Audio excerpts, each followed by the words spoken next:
bienvenue dans cette nouvelle vidéo. Aujourd'hui je vais essayer de finir, plutôt continuer les sagas que j'ai en cours, puisque vraiment s'il y a deux choses à chaque fois que je parle de livres que je répète H24, c'est je lis très lentement et ça me stresse d'avoir trop de séries en cours. Ça fait un petit moment là que je lisais surtout des stand-alone et j'ai pas trop avancé dans mes sagas, du coup je me suis dit qu'il était temps de faire une deuxième vidéo où j'essaye de finir mes sagas. Pour ce, nous allons commencer tout de suite avec The Great Undoing de Jessica Hastings. Donc en gros c'est le livre dans la saga Magnolia Park / Daisy 8. C'est le 4e tome, donc le 2e sur Daisy. Si vous connaissez pas, même si je pense que, enfin j'aurais eu une période où tout le monde parlait de cette saga, donc je pense que vous connaissez. Mais en gros on va suivre des jeunes riches londoniens qui ont des histoires d'amour etc. Et en gros dans la saga, un tome sur deux c'est soit sur Magnolia Park, soit sur Daisy 8. Et moi je préfère largement les livres sur Daisy 8 parce que Magnolia je peux vraiment pas me la voir, j'ai trop du mal avec elle. Que Daisy je l'adore, vraiment je la trouve trop iconique. En plus, enfin en gros elle vient d'une famille, genre son frère c'est un gang lord où en gros ils volent des œuvres d'art, ils les revendent, ils font du trafic etc.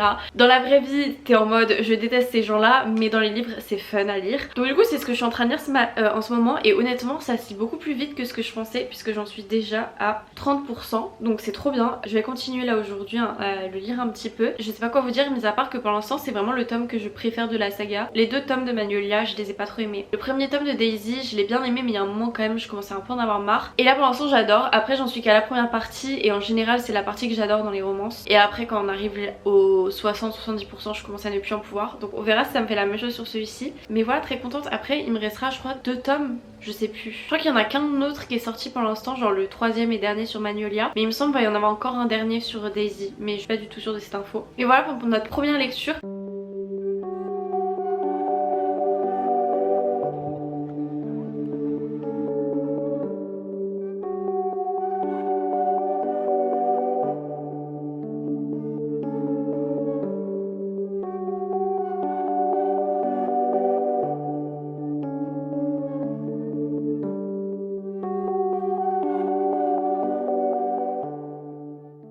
Je voulais vous faire une petite update lecture sur Daisy 8 puisque en fait j'ai grave avancé et je vous ai pas du tout parlé. J'en suis à 83% du livre. Pour l'instant en fait j'aime beaucoup. Le seul truc qui me dérange c'est que on est sur Daisy 8 et il y a tellement de content sur Magnolia. Parce qu'en fait, non ça allait spoiler, bon je ne dis rien. Magnolia elle est tellement présente dans ce livre et limite on parle plus de elle que de Daisy. Et en fait ça m'embête parce que je n'aime pas trop Magnolia. Magnolia me tape sur les nerfs. Et en fait vous voyez genre il y a un moment où je vais être en mode oh she's cute, I like her. Et genre vraiment 5 minutes plus tard elle va faire un truc qui va m'insupporter, qui fait que j'ai un peu du mal à apprécier le livre sur cet aspect là parce que je suis en mode est-ce que can I get a break? Can I get a break de Magnolia en fait, et avoir un peu plus de Daisy par pitié parce que j'adore Daisy et j'ai l'impression de quasiment pas l'avoir dans son livre. Donc bon, mais à part ça je passe un trop bon moment. J'adore suivre tout ce qui se passe autour de Daisy et de voir comment ça avance sa relation avec Christian. Et voilà, il n'y a rien de plus à dire. Quand j'aurai fini le livre, je vais commencer tome 3 de The Naturals de Jennifer Lynn Barnes. Donc si vous connaissez pas cette histoire, en fait on va suivre un groupe d'enfants qui ont tous un don qui peut aider à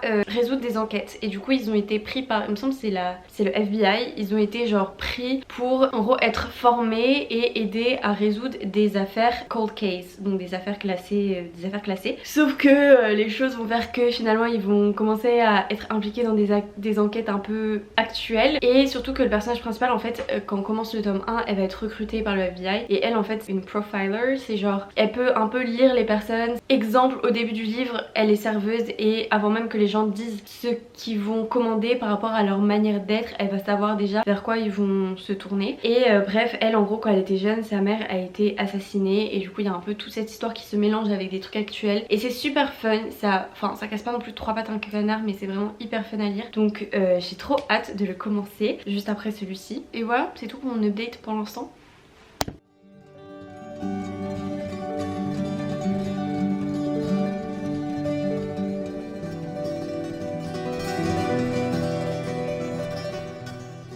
Ça fait vraiment un petit moment que j'ai pas fait d'update pour ce vlog et en fait j'en suis déjà à 80% du 3e tome du coup de The Naturals de Jennifer Lynn Barnes. Donc je me suis dit qu'il serait temps de vous faire une petite update de ce livre. En fait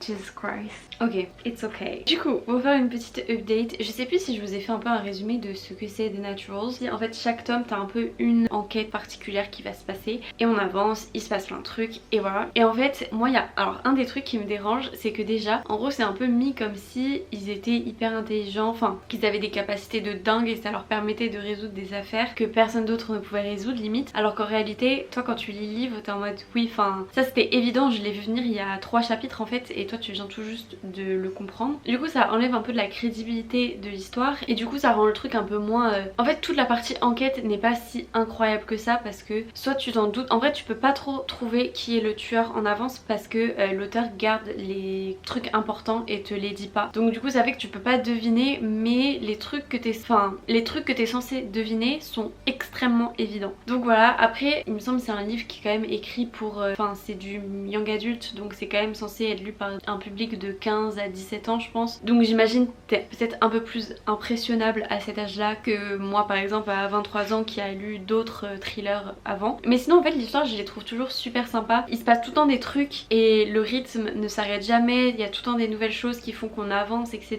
Du coup, on s'ennuie jamais dans la lecture, ça se lit vite, c'est addictif, t'as envie de savoir ce qui va se passer, les personnages sont attachants. Mais il me semble que dans mes souvenirs, j'avais vraiment adoré les 2 premiers tomes. Et là, j'aime un peu moins, je suis un peu moins dans l'ambiance et je sais pas si c'est vraiment le tome là qui est moins bien ou si c'est juste moi qui aurait dû vraiment limite enchaîner les 4 tomes parce que j'étais vraiment dedans. La pause en fait que j'ai pris entre le tome 2 et le tome 3, ça m'a un peu sorti du truc en fait. Mais voilà, c'est à peu près tout. À part ça, vraiment, comme j'ai dit, je passe un trop bon moment. Je pense que ça serait genre 3,5 sur 5 et voilà, et je lirai définitivement la suite. Mais du coup, quand j'aurai fini celui-ci, je vais commencer To Twisted Crown de Rachel Gillig. En vrai, j'ai pas très envie de le lire, mais juste je me dis il faut que je finisse cette saga. Je pense que là c'est le bon moment parce que sinon je vais le repousser pendant longtemps et je vais jamais lire et j'ai envie de finir cette duologie, donc voilà, ça sera ma prochaine lecture. Tant qu'il fait encore pas beau, avant que les beaux jours arrivent, je pense que c'est le bon moment de le lire. Et après ça, on aura fini cette vidéo, j'aurai un peu avancé dans plusieurs de mes sagas, j'aurai fini une duologie et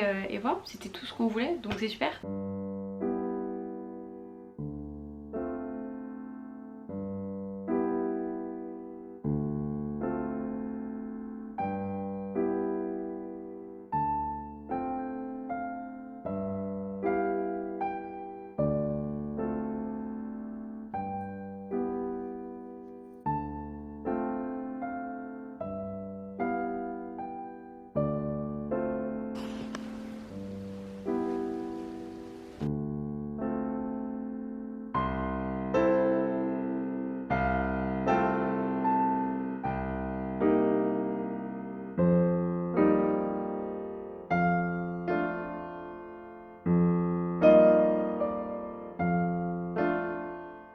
On est mercredi, je veux absolument poster cette vidéo aujourd'hui, mais je vous ai pas fait d'update depuis un petit moment puisque j'ai commencé et bien avancé dans To Twisted Crown de Rachel Gillig. J'en suis à la page 362, donc il me reste environ 70 pages, un peu moins de 70 pages. Mais du coup avant ça je voulais un peu vous parler de la fin de All In que j'ai fini du coup il y a un petit moment maintenant. Et en vrai je vais rien trop vous dire de plus parce que mon avis reste le même que tout au long du livre. C'est que j'ai beaucoup aimé, c'était sympa, mais il y a beaucoup de choses qui étaient un peu évidentes, des choses où on pouvait s'en douter. Mais je passe quand même un très bon moment en lisant ces livres là. Je pense que là je n'ai pas d'autres livres à lire sur ma Kindle, donc ce sera sûrement le prochain livre que j'aurai dessus. Et voilà. Du coup maintenant je vais vous parler de To Twisted Crown qui est le tome 2 de One Dark Window. Je suis trop contente parce que pour l'instant j'aime beaucoup plus ce tome-ci au tome 1. J'avoue que la première moitié du livre j'ai mis beaucoup de temps à la lire. Je lisais un peu par-ci un peu par-là, mais j'avais pas trop de temps de me poser et de vraiment lire, donc du coup ça me mettait plus de temps. Je n'ai pas avancé finalement, mais là ça fait quelques jours où je suis à fond dans ma lecture et j'avance super vite. J'aime beaucoup. En fait un des trucs qui m'avait dérangé dans le tome 1 c'était la romance entre Elspeth et Raven que j'avais trouvé mal développée et je trouvais que ça gâchait un peu tout parce que c'était un peu du instant love.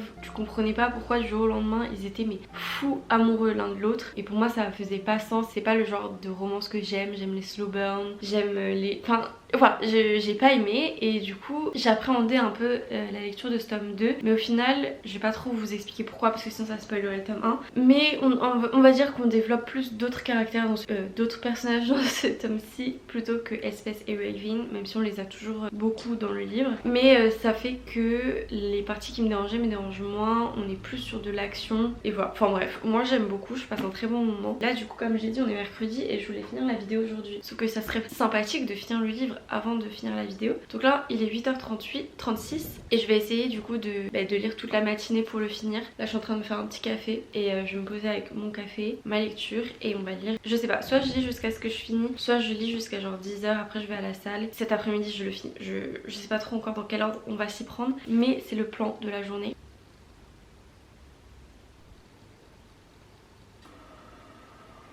Du coup j'ai fini To Twisted Crown de Rachel Gillig et franchement j'ai beaucoup aimé ce tome-ci, je me suis vraiment amusée. Si jamais comme moi vous avez été déçu par le tome 1 parce que vous trouvez que la romance prenait trop de place, qu'elle était pas forcément bien faite et qu'il vous manquait un peu plus d'action et de politique, ben ce livre là est beaucoup mieux, même si bon c'est pas non plus quelque chose d'hyper développé je dirais d'un point de vue politique, même si le système de magie je le trouve quand même très intéressant. C'était plutôt sympa, on apprend plein de choses sur l'histoire des cartes. C'était pas forcément ma duologie de fantasy préférée, mais j'ai quand même passé un très bon moment en la lisant, c'était fun, donc si jamais ça vous intéresse, lisez-la. C'est donc la fin de notre vidéo, désolée de la finir comme ça avec mes mains, mais bon j'ai des jolis ongles donc c'est le principal. D'ailleurs vous aurez pu voir au nombre d'ongles différents que j'ai dans cette vidéo le temps que ça m'aura pris à lire ces 3 lectures, mais là on a fini. J'espère que cette vidéo vous aura plu, n'hésitez pas à me le dire en commentaire. On aura continué 2 sagas et on en aura fini une, donc c'est plutôt pas mal. N'hésitez pas à me dire si vous me recommandez certaines lectures de fantasy parce que c'est vrai que ça fait un petit moment que j'ai pas eu de coup de cœur en fantasy, donc n'hésitez pas. Moi j'adore quand c'est quand il y a beaucoup de trucs politiques etc et qu'il y a de la romance, mais que la romance c'est pas genre le truc principal du livre. Donc si jamais vous avez des recommandations je vous écoute. Voilà, merci beaucoup d'avoir regardé cette vidéo, n'hésitez pas à me laisser un like, un commentaire, à vous abonner. Moi dans tous les cas je vous retrouve très vite pour une prochaine vidéo et d'ici là prenez grand soin de vous. Bye.